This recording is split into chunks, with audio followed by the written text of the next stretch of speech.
నేటి నుంచి 3 రోజుల పాటు విజయనగరం జిల్లా సాలూరు గ్రామ దేవత శ్యామలాంబ తల్లి పండగ అత్యంత గణనీయంగా జరగనుంది. 14 ఏళ్ల తర్వాత మళ్ళీ ఈ పండగను ఈ పట్టణవాసులందరూ కలిసి సంయుక్తంగా చేసుకుంటున్నారు. నిజంగా ఈ అమ్మవారు ఎంతో మహిమాన్వితమైన శక్తి. 14 ఏళ్ల తర్వాత అమ్మవారి పండగను వీళ్ళు ఇప్పటికే ఈ పండగ 3 అయితే స్టార్ట్ అయిపోయింది. గడిచిన నెల రోజుల కాలంగా అమ్మవారి ఘటాలను వీధి వీధిన తిప్పి అమ్మవారి ఆశీర్వాదాలను అందిస్తున్నారు. అదేవిధంగా ఈ అమ్మవారి పండగకు దేశం నలుమూలల నుంచి లక్షలాది మంది భక్తులు వస్తున్నారు. అందుకే విజయనగరం, శ్రీకాకుళం, విశాఖపట్నం తదితర ప్రాంతాల నుంచి 1500 బస్సులను కేవలం సాలూరు ఈ పండగకు వేశారంటే ఈ పండగ మహత్యం తెలుసుకోవచ్చు.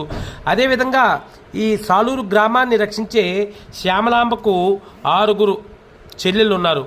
అందులో కొత్తమ్మ తల్లి, పైడితల్లమ్మ తల్లి, దేశమ్మ తల్లి, నోకాలమ్మ తల్లి, ముత్యాలమ్మ తల్లి, దుర్గమ్మ తల్లి, ఇలా 6 అక్క చెల్లెలతో అమ్మవారు సాలూరును సంరక్షిస్తున్నారు. ఎటువంటి చీడపీడలు రాకుండా, కరువు కాటకాలు కలగకుండా ప్రజలందరూ సుభిక్షంగా చూడడంలో ఈ అమ్మవారు అయితే ఎంతగానో మహిమ చూపిస్తున్నారని చెప్పవచ్చు.